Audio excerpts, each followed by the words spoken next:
So let's start public input, and I'd like to warmly welcome Grant Hewitson. Welcome, Grant, to talk about our low carbon plan. Now, I'm also going to be very tough. Presenters have, it's 5, isn't it? You have 5 minutes for presentation, and then we will take brief, and I mean very brief questions, because we have many presenters to go. Warm welcome, Grant. Good morning, Madam Chair and everybody. I'm Damon Birchfield. I'm also going to be presenting very briefly with Grant. Just explaining my role here as well as that we help to facilitate the Waitemata Low Carbon Network, so we being Eco Matters Trust. So, but this is not a position of Eco Matters, just want to make that clear, but just here really to support our member of the community who's been proactive and wanting to get his voice together for saying why we feel that the climate mitigation and climate change conversation is important as you put together this year's long-term plan. Kia ora tātou, and first I'd just like to say that I was immensely pleased to see all of your agendas start to be in both key languages, and te reo Māori as well as English, so congratulations to Auckland Council on that move. I think we'll just go over the climate change issue really quickly. The important thing I think to say is that the crisis isn't 40 years from now, it's right now, it's happening right now. It's clear in terms of the statistics that we have had a significant amount of global warming, particularly in New Zealand, in terms of NEWA's research over the last 100 years. The next slide is a picture from the events that occurred earlier this year. The climate change effects are happening very close to home. We've had major weather events that have happened just in this last couple of months. We had 1/3 of the normal annual rainfall already in 2018. So that's in 2 months. These are not one-off weather events, and I think by good fortune we've escaped the worst effects of Cyclone Gita, but the South Island and parts of the Central Island will suffer those effects today. And you'll recall that essentially last year we had the same type of weather events occurring. So this is not one-off, this is starting to occur year after year. So if you want to just go forward a couple of slides, just because I put all these pretty pictures in, so I might as well use them. Thanks, that's great. So Auckland Council is saying all the right things. At the Together for Climate event last year, Mayor Forgoff signed the C40 Fossil Fuel Street Declaration. That included a pledge that Auckland will procure only zero-emission buses by 2025. It included another significant pledge that a major area of Auckland will have zero emissions by 2030. So that's almost within the scope of your LTP. Mayor Goff also pledged a number of other things. I won't go through all of those, but to reduce the number of polluting vehicles and transition away from vehicles powered by fossil fuels, to procure only zero-emission vehicles for council fleets, and to collaborate with suppliers and fleet operators to also move their vehicles to zero emissions. Mayor Goff also signed the local government leaders' climate change declaration, committing Auckland to a range of things, but in particular to work with communities to live lightly through understanding, preparing for, and responding to climate change. So you're saying all the right things, but you need to turn these aspirations into actions. And one way of doing that is through the refresh of the low carbon plan that's on your agenda today. So if you just flip to the next slide. So specifically our request today to you as a committee is we've had quite a few years of we have a emissions reduction target, but now we're not actually progressing toward that target. You know, emissions in the city overall have gone up, in fact. So, you know, we need to be making good on the promises that we've committed to. So our request today really is just to let you know that the community would like to see the council take a leadership role. That includes walking the talk, you know, a proper adequate mitigation plan for what council is doing with its own operations and its own footprint, to reduce its own footprint. We think the city would benefit from a permanent independent climate change advisory panel. This could be a panel of people who have real expertise in climate change and who understand what it is that we need to do as a city region to both adapt to the coming climate reality and to also take the steps that we need to significantly reduce our emissions to achieve even the modest target of 40%, I think it is, by 2030. 2040. And finally, we would like to request that as you are working through the long-term plan process, there is that real lens of how are these outcomes going to be supporting a low carbon future for the city? Where is the investment going, and how is it going to make a meaningful difference to our emissions profile? So just that final point, the budget you'll see in the report today is meagre at best to deliver on what your aspirations are. If this is the plan to deliver on those aspirations, then your budget really needs to be commensurate with that, and it's meagre at best at the moment. So on that point about the long-term plan, we also cannot see clearly where your aspirations are turning into actions in the documents we've seen to date in the long-term plan. It may be that they're coming, and if they are, congratulations, thank you. But if it's not there loud and clear, then you're missing the boat. You need to be turning these aspirations into actions, particularly with things like moving towards zero-emission bus fleet by 2025, or a major area of Auckland being emissions-free by 2030. Those need to be clearly identified with the budgets that go with them. I think the other thing to say, in terms of working with communities, the Live Likely campaign, that's, I think, been really innovative, that has in place some great programs to work with communities.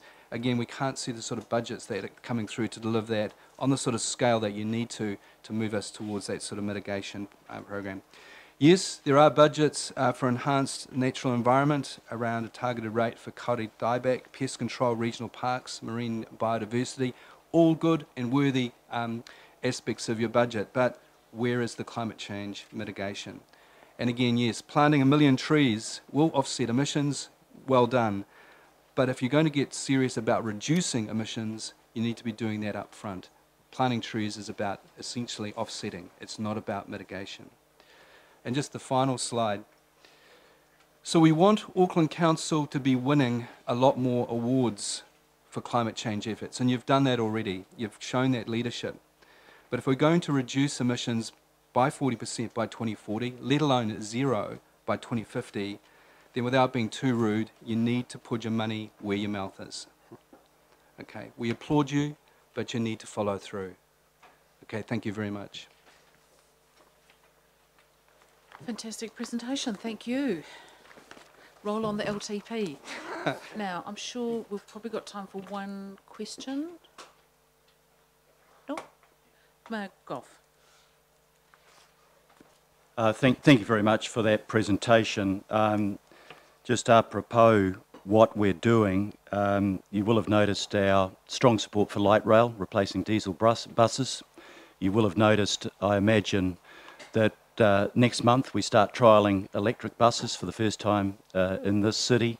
You will have noticed that we launched last month the biggest ever purchase of any public sector organisation for fully electric cars, which we did through AT. And you will have noticed that we, together with government, have worked to electrify, to get the electrification of the railway line through to Pukekohe, and intensification of housing, which will be the core to changing the pattern of living to reduce our carbon footprint. I acknowledge that there's still a whole lot more to do, and I hope you acknowledge that we're taking some really meaningful steps to get towards that objective. Thank you. Thank you, Mayor Goff. Sounds like one of my questions, Mayor Goff.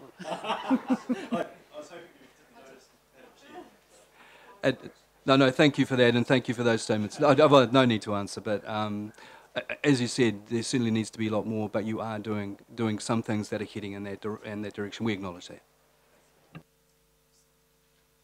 Can we thank you both warmly for the work that you're doing, and certainly we'll have more discussion at the item, but thank you. Warmly received. I'll move that we acknowledge and thank our presenters. Councillor Wayne Walker, seconded, I'll put that. All those in favour, please say aye. Against, carried. Thank you. Next on the agenda, we've got our presentation on, I think this is in response to the urban ngahere, to our forest strategy, and I'd like to welcome Wendy Gray. Welcome. You just, yep, and if you just press the button.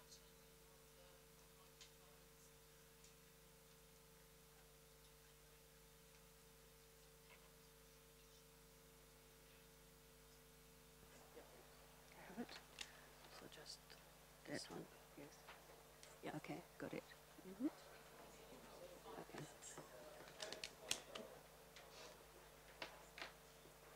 Thank you. Trees have value. The draft strategy for Auckland's urban forest puts Auckland's tree canopy cover at 18%. But in late 2017, Tree Council told us that Auckland has lost 1/3 of its urban forest canopy. That means we have only 12% cover. Auckland is nearly bald of trees. Sorry. With a full head of hair, you don't mind losing a few strands. You may not even notice. Auckland is nearly bald. Every tree counts. How big is the loss? The draft strategy for Auckland's urban forest values our trees at an average of $2.53 per tree per year. Adelaide values its trees at $188 New Zealand dollars per tree per annum. Melbourne values its trees at 928 New Zealand dollars. London values its trees at a whopping 1,020 New Zealand dollars per tree per year. Yes, Auckland's value is near zero. The strategy for Auckland's urban forest lists more than 18 benefits and services, but values only 4. Auckland puts zero value on amenity, which is a capital asset. Yet London values one of its trees at £189,000 for amenity value alone. Auckland is out of step with the rest of the world because it does not value its trees. Looking at the value to Auckland of the trees lost since 2013, the 2013 LIDAR says Auckland has 4.6 million trees. In 2017, Tree Council told us that 1/3 had been lost. That works out at 1.5 million approximately trees. At $2.53 per tree, that amounts to nearly $4 million lost per annum. Taking the average life of a tree at 40 years, conservatively, the cumulative loss is over $156 million. The report does not include replacement cost or succession planting costs. Therefore, the true cost is much, much more. Who is destroying our trees? This is not an exhaustive list.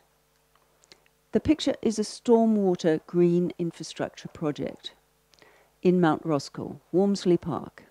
This tree is green infrastructure, or was. It could have been designed around. Auckland Transport deserves a special mention. Its activities are shortening the lives of our established street trees, poisoning trees multiple times a year through poor weed management, root pruning, soil compaction, out-of-season planting and transplanting. Auckland Transport has no global view of the environmental damage it is causing. Some reasons trees are cut down. Again, this is not an exhaustive list. The result is residents, council, contractors, government and CCOs are cutting down 1,000 trees on average daily. Let that sink in. 1,000 trees every day. My recommendations are that this committee task officers to undertake a new valuation of trees in Auckland, including the urban amenity of trees, and the chair and deputy chair work alongside them to derive a proper value for Auckland's trees.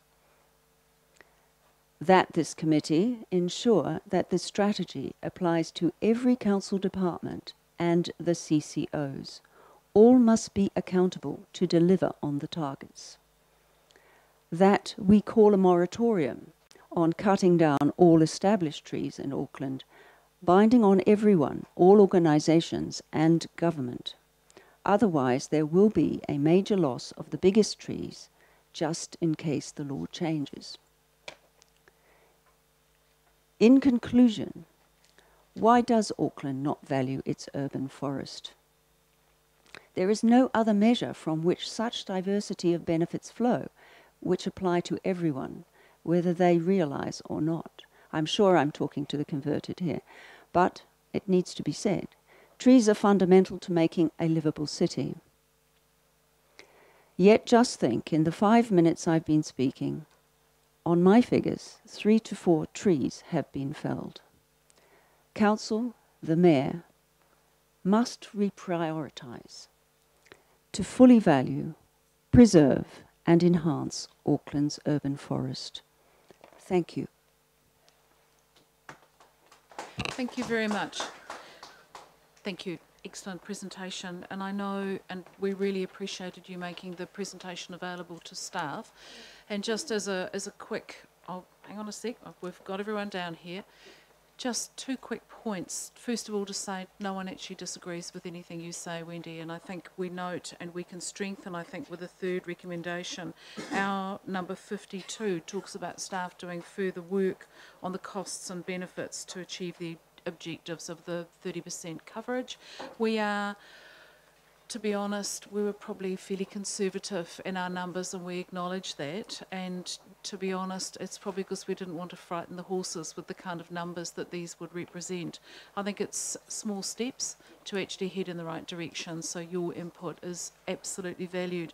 The second point is this gives us a starter for 10 while we work up to the kind of costings and the cost-benefit analysis that they've done in areas like London. And I just want to touch on the work that Councillor Darby's doing in his committee, which is looking at some of the planning complexities. It's well known that the tree protection rules were changed, and there has been a huge impact that change has wrought on our city. And Councillor Darby has been working exceedingly hard to bring together the work that's being done around planning, the work that's being done with bylaws, and the work that's being done to advocate for the turning around of those tree protection rules. So expect that report, I think, to your planning committee in the next couple of months, I think, Councillor Darby. So if we can park the planning side of things and the complexities of tree removals, and we'll take a couple of questions. Councillor Walker.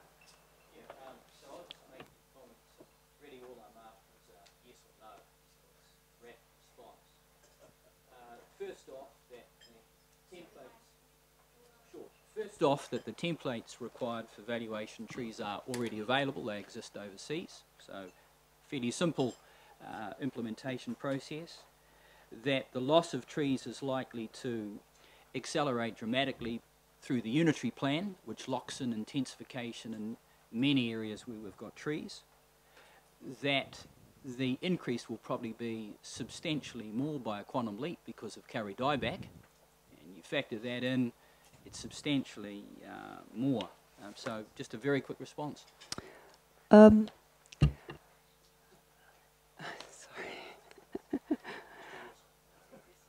Yes.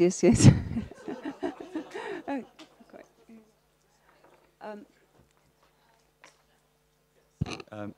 Thank you very much, Madam Chair. Thank you, Wendy, for the presentation. That picture there is Wormsley Park in Mount Roskill.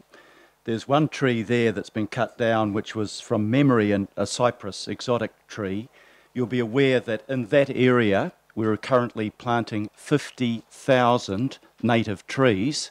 And one of the purposes of the development around that is to daylight a creek that has been concreted for a generation and to have the largest urban stream in Auckland. So I would think that Wormsley Park and the Oakley Creek is a perfect example of us fulfilling what you would want us to do in terms of our urban tree cover. Can I respond to that? Yeah, please. The reason I chose this picture with the exotic tree is because that is green infrastructure. You are putting in a green infrastructure project, and one of the issues that occurred to me when Wayne was talking was that one of the problems we have here is a lack of green infrastructure design and a lack of design of buildings that implement green infrastructure and that save and go out of their way to save green infrastructure. And one of the things that was discovered by the London plan was that it is diversity of species that gives health to the urban tree canopy. So we have a rather fundamentalist view about trees in New Zealand, and we don't think that the native trees and the exotics should be mixed. But, you know, some tangata whenua consider that established exotic trees are part of the Wairau of New Zealand. And, you know, nature is not discriminatory. We are. Yeah, thank you, and I will follow up with a question, but just to point out, if you look at the trees there, I've known this area for all of my life. We've got a whole lot of trees, some of them macrocarpa, some of them willow trees, as we've got in the background. We will plant some exotic. They'll be called fruit trees for the local kids in the Wesley area, feijoa and guava and lemons and oranges and grapefruit. But mainly it will be to restore the indigenous coverage that we've been wiping out for a century and a half, and I would have thought that was a good thing. My question, to come to the question before I get told off by the chair, just the removal of a third of the tree cover in Auckland. I'm not familiar with the basis for that calculation. Can you help us a little bit to how you've worked that out? I've actually just used Tree Council's figures that were delivered to you in November 2017. I don't know whether, I've just asked officials quickly, and they don't believe that there is a foundation to those figures. Now, I'm open to be persuaded, but, you know, it's a big claim to say we've wiped out a third of the tree coverage in Auckland in 4 years.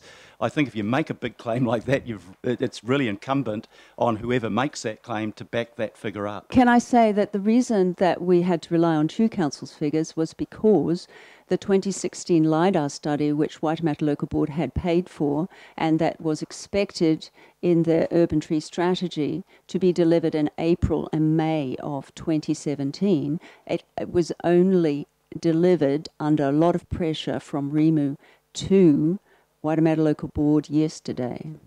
So we had to use the figures that we had to hand, and that was Tree Council's. And I think that's fine. I think we can go into that detail when we get to the item rather than through our presenter. And just to signal, we are working on a third recommendation which picks up the points that you raised, Wendy. Thank you. Member Blair, question?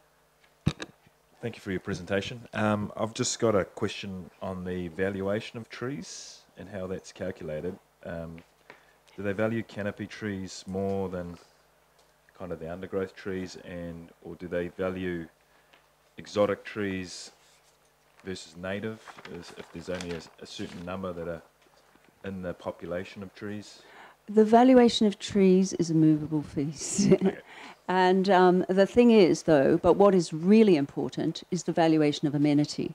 And New Zealand and Auckland does not value amenity, and that is huge, because those trees in Albert Park are worth hundreds of thousands of dollars in amenity value alone. Okay.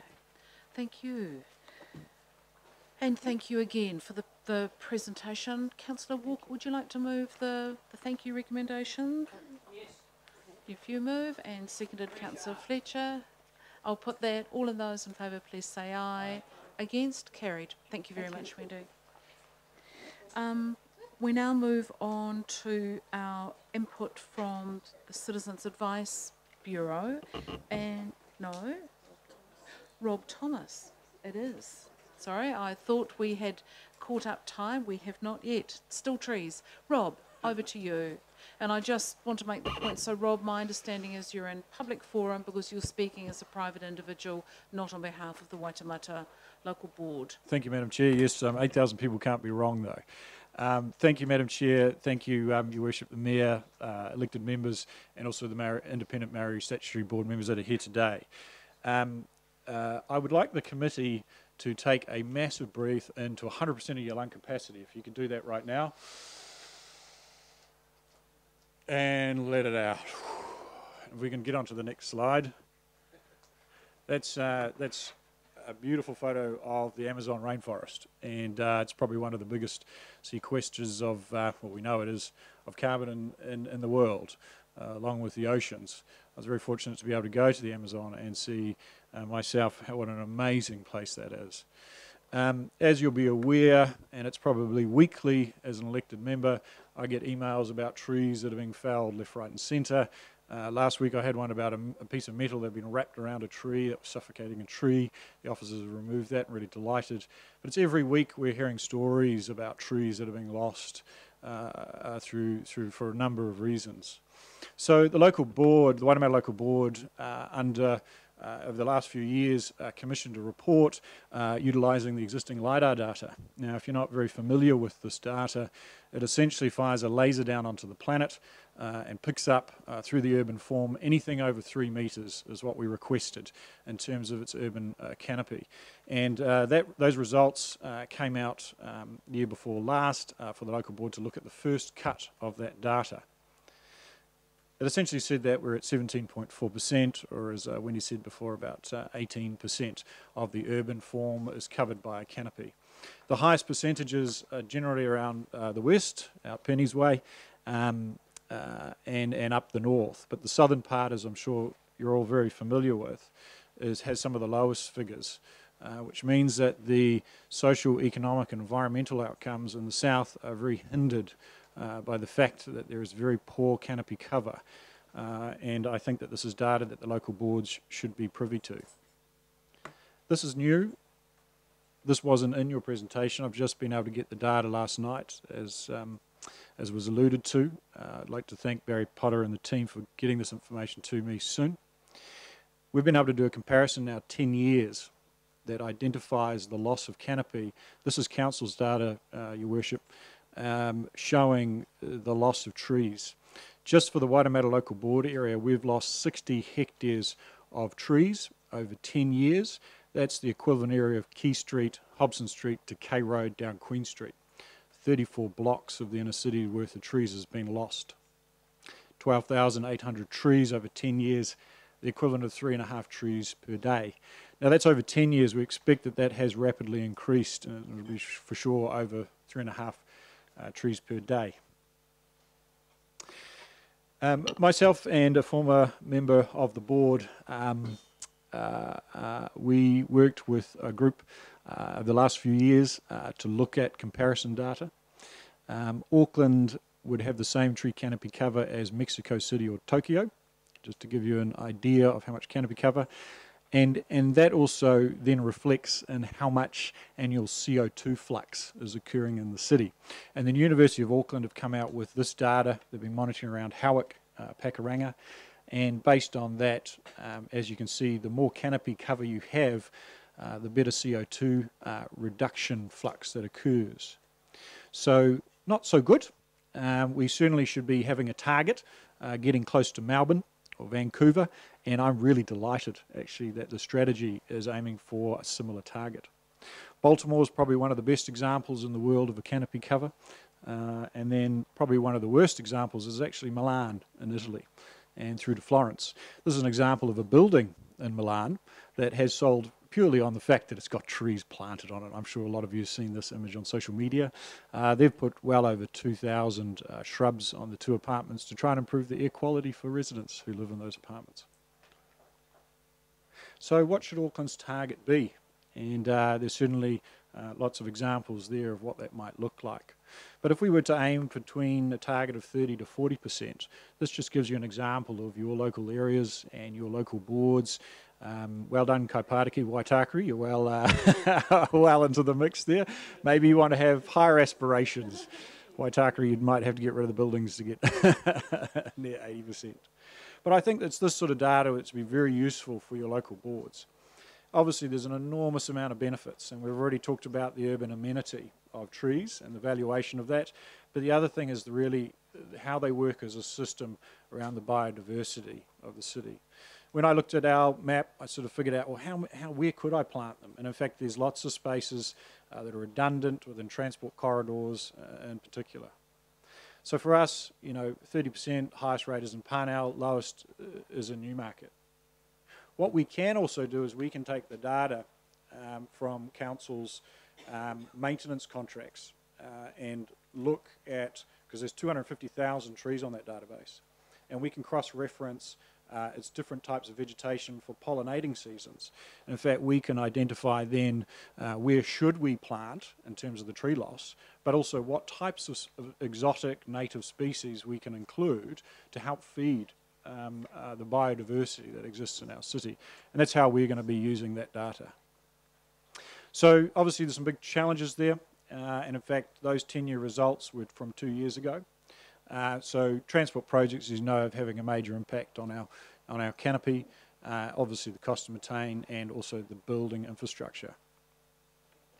So in terms of next steps, and I'm sure you'll all agree to this, is that let's get a target for the city, really supportive of that.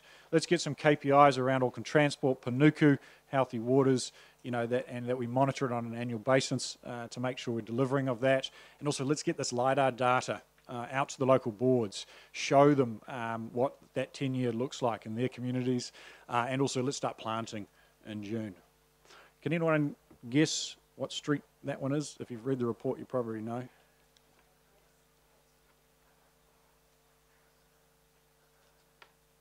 Franklin Road, over 100 years, just absolutely spectacular. And certainly I don't think any of those trees are worth $2.40. So really it's just, let's stop talking, let's get our local boards planting, and let's get out there. Thank you so much. Thank you. Thanks, Rob.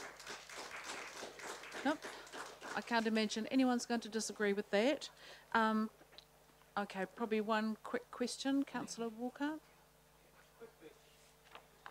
Commendations. What was the cost on the part of Wainamata Local Board for this exercise, and that's in the context of spreading this exercise through the region? Yes, it wasn't a lot. In fact, when we did the data analyst work, it cost us about $7,000. Fantastic. But let me just add, we didn't ask for the data for our area, we asked for the whole region. Understood. So we've funded the whole region's research around this for $7,000. Good. No, we don't disagree with that. And when we get on to the item, you'll see that we are taking this forward because this is exactly why we're doing this. I'd like to move that we thank Rob for his presentation. Seconded, Councillor Casey. I'll put that. All those in favour, please say aye. Against? Carried. Awesome. Thanks, Rob.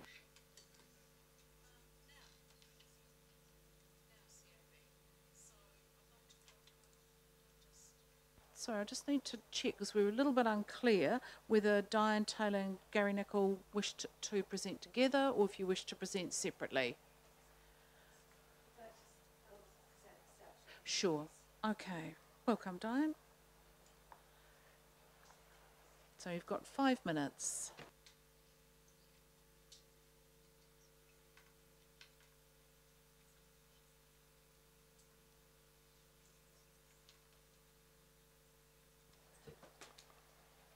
Thank you very much for this opportunity to present. I feel we're a bit early in the day because you're discussing the local board review of because you're discussing the local board review of the Citizens Advice Bureau services later on. This is a response to the presentation that was given to the councillors and I understand some local board people as well in the workshop last week. The first point I'd like to make is, in case there are any misunderstandings, the review was actually carried out with minimal involvement from ACABX and the Auckland Citizens Advice Bureaus. We were just asked to comment at 2 stages. We also feel that the review covers the supply side, where the Citizens Advice Bureau is demand and client focused. We are dependent on people coming into the bureaus, phoning the bureaus, contacting the bureaus for advice. We're not like a commercial organisation that goes out and tries to sell our wares. Yes, please. There were 4 recommendations. The first one in the final report was about funding formula, and I'll come on to that later in more detail. The second one was reporting. Now, we've actually been working together with CAB-NZ, with the Auckland Council officers, to review the accountability reporting that we've done every 6 months. And we're still working together to finalise that and identify the reporting needs that people really want. We also support the strengthened relationships between local boards and bureaus.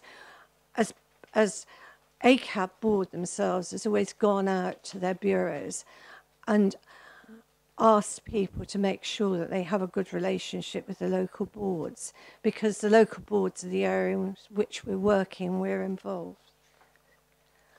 I go on to the funding model, which is where we feel that we have concerns about the funding model being proposed.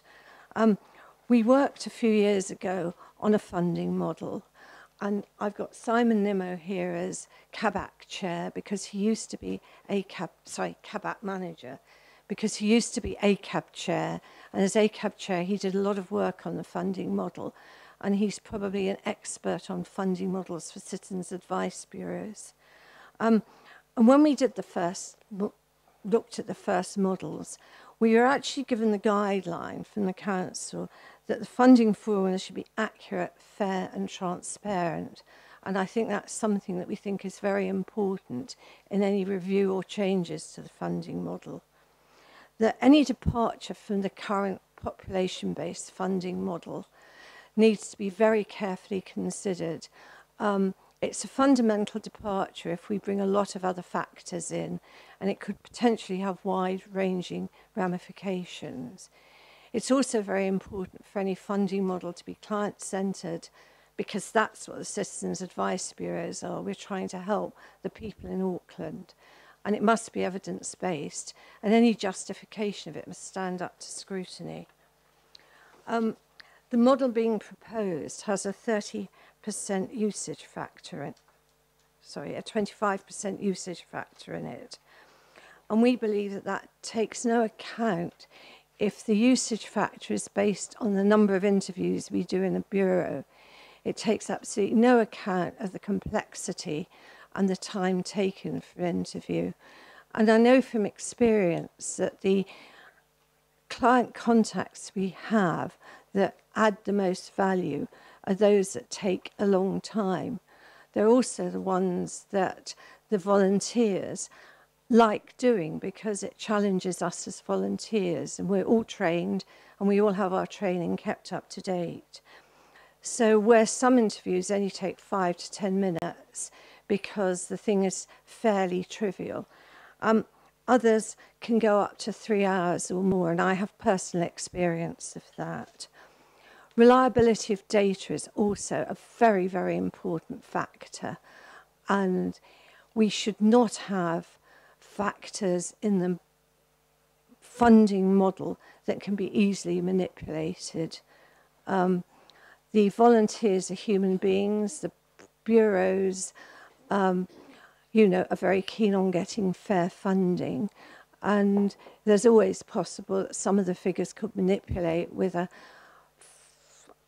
quantitative-based approach rather than a qualitative-based approach. And that also comes into the fact that we're a listening ear, and some people come in with because they want somebody to talk to, and that can take a long time. If you look at the costs of a bureau, the major costs are actually staff and their communications. Another key cost is training, but the more volunteers we add to support more client contacts, it's a small incremental cost in terms of the overall running of the bureau, and particularly if we want to retain our volunteers, we don't really want to motivate them to do as much work as possible. We want them to do quality work. The 5% deprivation factor has also been mentioned. In some ways, this is contrary to our core values to give equality of service for all Aucklanders. It also needs to be able to be measured properly, and it needs to link properly to demand.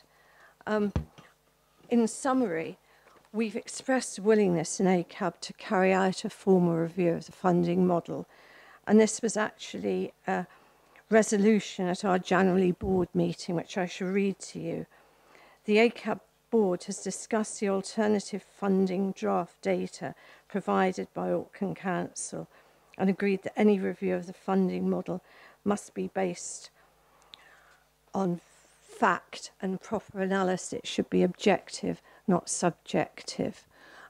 We're very, very happy to review the funding model. It is quite possible that quantity as one of the parameters and deprivation as one of the parameters may well be a good match, but it's important that we have the right funding model. I'd just like to thank you very much for your ongoing funding of the Citizens Advice Bureau in Auckland. We really do appreciate the Auckland Council's contribution to help us run the service across Auckland. And I'm happy to take any questions. Sure, there'll be a couple of questions and then we'll have time at the item. Councillor Sayers. Thank you, Madam Chair, and thank you, Diane, for your presentation. My question, the impression that we get from reading this report and the advice we've had from officers is that ACAB has been heavily involved. So I was interested in your comments about that. That's kind of news probably to a number of councillors around the table. But my key question is, are you today proposing, I've heard what you've said about the time and that needs to be put into some of these cases. So are you proposing because we're here to make a decision today, yes. And we've got item number 1 here, which I think you're referring to in these recommendations. So you're not proposing an alternative percentage breakdown there. Are you saying that you want the usage, that formula perhaps tweaked a little bit, and the usage defined and deprivation better defined, or are you saying we're having to go back to the drawing board on this and come with a whole new model diagram, which would seem a bit sad to do after so much time and energy has been put into this? Are you able to elaborate and clarify that for me, please? Could I respond to that? Sorry. I think this is a review of the CAB by Auckland Council, and we have participated in it, but that's not to say that we've been consulted in these recommendations. One of the problems, there are a number of problems with CAB in terms of this type of model. If we're going to have a demand-driven model, that will simply lead to the branches creating more inquiries, so they get more money. This stuff needs to be thought through, and this is a very hasty sort of attempt to try and change the funding model to suit particular parties. I think as an organisation, CAB is committed to being the best partner that we can be to Auckland Council. But we want to do this in the nature of our strategic relationship. We have a strategic relationship with you. We want to be treated as partners. We want to do this together for the best advantage for the people of Auckland, all the people of Auckland.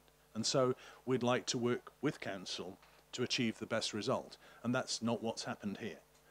What's happened here is council officers have reviewed the CAB and decided what they would like to do, and that's what's being presented to you. What we're saying to you is we can do better than that. We can do better than what's being offered here. And the key issue, which never appears in this, is actually funding. We're operating bureaus, 31 bureaus in Auckland, on an average funding of $55,000 a bureau. It's pitiful. 30 years ago, the average CAB was funded $85,000 a year. 30 years ago. All that's happened over that time is the funding's been squeezed, and we've rolled back and rolled back and rolled back. What we're saying here at this next attempt to roll it back is actually we're not sure we can keep doing this at this sort of level. We want to work with you. I just want to jump in. So before we end up getting focused on funding, the review was actually about the funding formula. The issue of funding and ongoing funding and possible increased funding is to be dealt with during the LTP process. So we just need to be clear that the amount of funding that we're giving to the CABs is not decreased. We're simply apportioning it differently, and we can go into that at the item. Councillor Newman. Thank you, Madam Chair. I think they answered the question, so thank you. And thank you for your answer, sir. Thank you. I mean, we'll have a debate when we come to the item, but the report does set out what appears to be ACAB's view with respect to cap funding.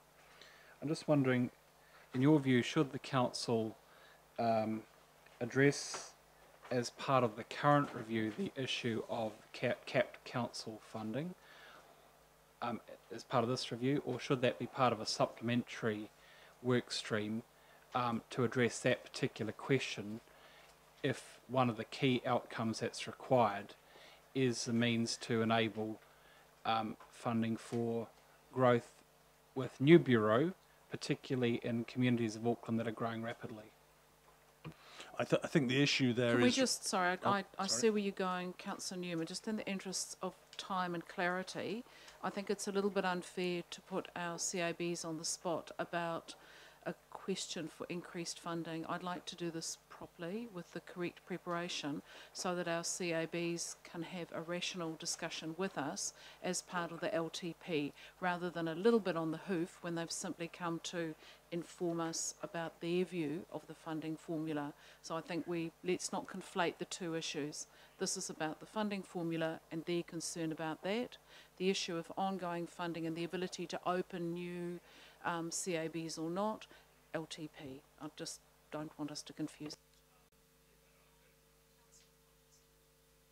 Thank you, Chair. I'm interested in your take on the strategic relationship you have with bureaus, granted that the Otahu Bureau is, in a way, funded separately by the local board. Do you see the strategic value in having a bureau in Otahu and how it connects to the strategic relationships you're trying to build as far as the funding goes and the creation of other bureaus?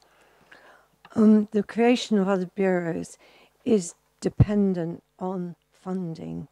We're talking at the moment about the existing bureaus, and one of the reasons we'd like to do a proper review of the funding model is to take into account the other factors that are required in allocating the funds in the fairest way, taking into account where the money is needed.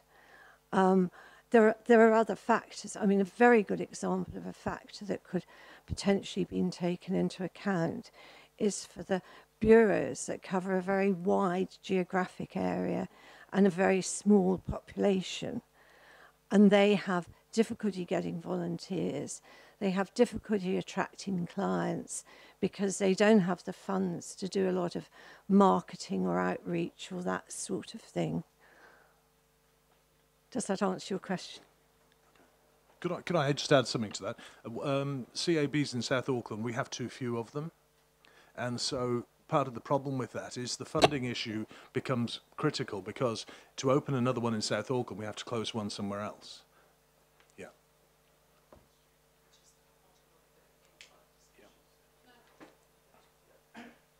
Following guidance from the Chair, I just want to focus on the funding formula, which is what we're critically trying to do today.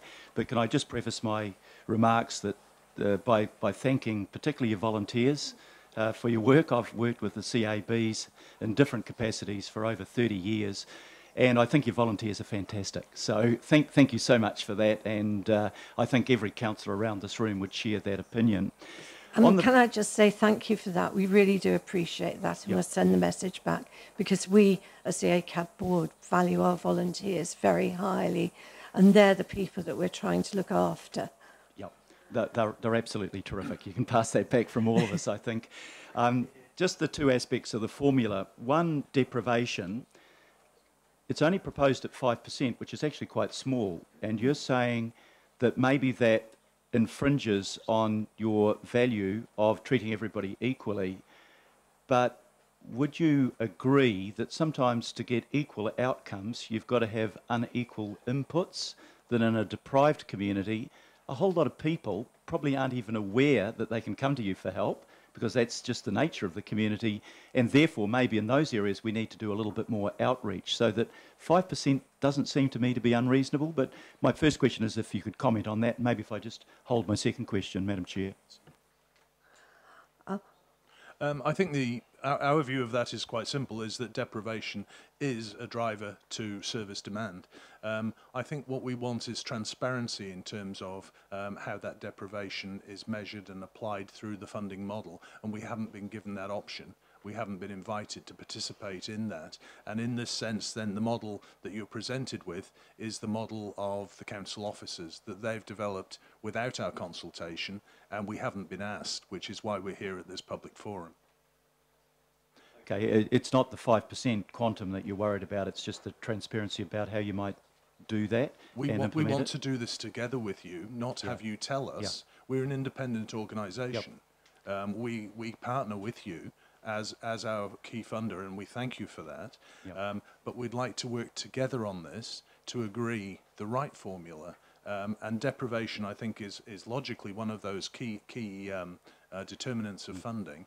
But we would like to do this together, rather than have council dictate how we spend our money to the different branches. I'm sure we'd agree with all of those points, that this has to be collaborative. My second question is about usage.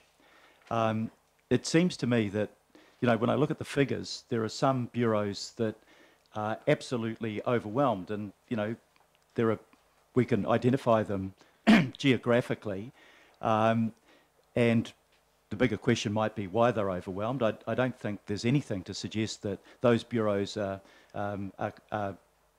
providing misleading data. I think they just have much greater usage.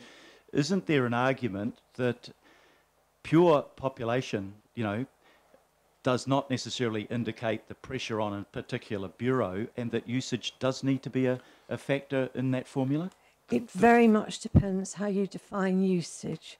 And if usage is number of interviews, number of contacts with a client, where some of the contacts are, for example, people coming because they want to see a JP, or as we have in our bureau, people wanting to know where the nearest public toilets are. That really isn't where we're, as a citizens' advice bureau, our volunteers are adding value. And that is why, it's the quality versus the quantity, and that we believe that quality is the thing that's important. Last question, Councillor Simpson. Thank you, Madam Chair. Thank you for your presentation, and I certainly appreciate the work that you do and your organisation throughout the region. My question is around other large funders, i.e. the central government and Lottery Grants Board. Can you confirm, we're told that both those organisations fund per branch? The paper talks about 25,000 approximately for each CAB site throughout the country, and 5,500 from Lottery. Can you confirm that's your knowledge? That's incorrect. So the lottery figure is right. So the lotteries give us $5,500 per branch throughout the country on the basis that we won't apply for any more money from them. The government money is a contract with Immigration New Zealand to support new migrants, which operates through only, I think, 15 branches nationally. So that funding doesn't reach the vast majority of branches. Here in Auckland, there are only 4 or 5. Right, thank you. That's interesting. Thank you very much. Certainly a discussion for us to have with government. Now,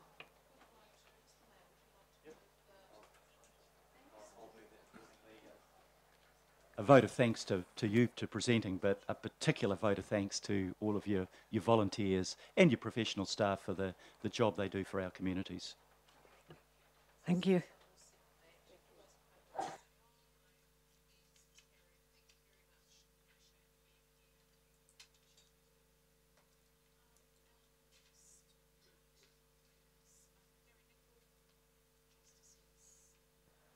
of the peace. Welcome, Mr. Nicol. Thank you. And again, there's 5 minutes for the presentation, and we will keep quite tightly to time because we were aiming to get to Angela Dalton's presentation at 10:30, and we're now just a couple of minutes over time. Thank you. I'll be as brief as I can. I'm president of the Auckland Justice of the Peace Association, and I acknowledge around the table a number of the committee who are also members of our association, including His Worship. Also acknowledge the presence of Colin Davis, one of our key past presidents. I lead a team of 1,450 sworn Justice of the Peace volunteers who willingly provide their services to the public free of charge. In recent years, there's been an increasing trend for these services to be provided from a service desk rather than from the homes of Justices of the Peace. And these service desks are located in a diverse range of locations, including malls, small shopping centres, libraries, and even commercial premises, and of course the CAB. Making our services accessible to the public is a key driver for our organisation. We know that about 75% of visits that the public make to a Justice of the Peace are to a service desk rather than to the home of a Justice of the Peace. In the Auckland region, slightly less than 50% of our service desks are located within cities. That approximately 60% of the services provided to the public from the CAB are in fact provided by a Justice of the Peace. We provide no financial assistance to enable us to provide the service. Our members are required to provide their own resources, including stamps, which cost $40 to $50 each. They also have to pay their own transport costs, and in addition, they pay a subscription to our association. These costs are a significant challenge to many of our members, many of whom are retired and, of course, are on fixed incomes.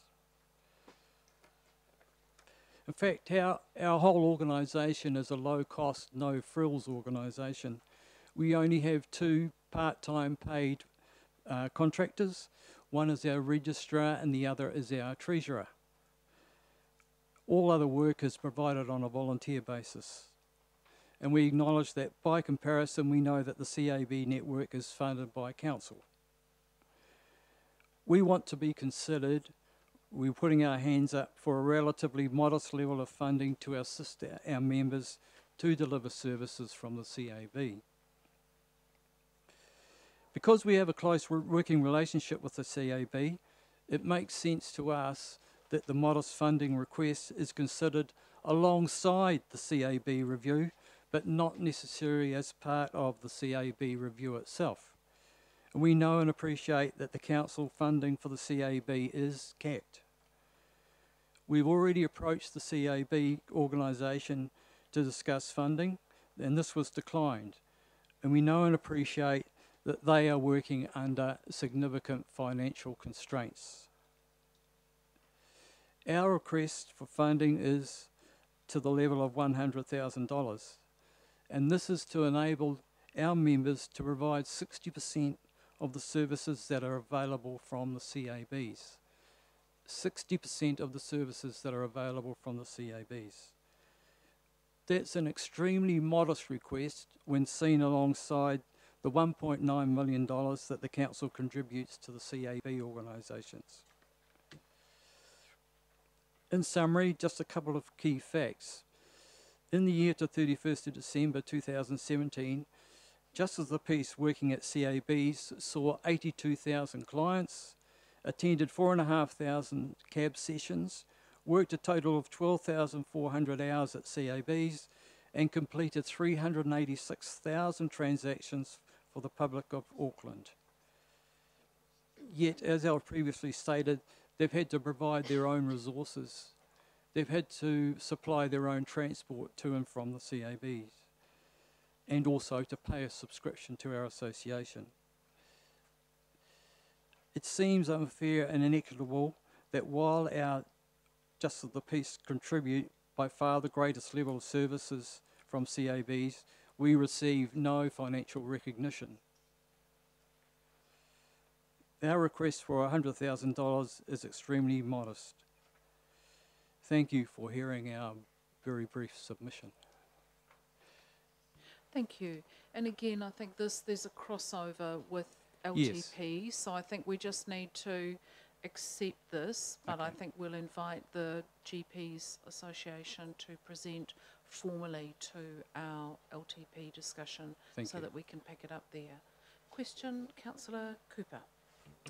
It might be crossing over into the LTP discussion, but as a JP myself who has and does on occasion perform those duties at a CAB, I just wanted to go back to the first principles of being a JP. So is it your understanding, as it is mine, that when you are sworn in, it's completely on the understanding that we are a voluntary group? Yes, that's correct. Yeah, okay, I just was not sure because, yeah, Yep, that's correct. Okay, thank you. No one in our organisation gets paid for supplying JP services. No, that's good to clarify, and I think we can work with the association just to get really clear what's being asked for as part of the LTP. So I think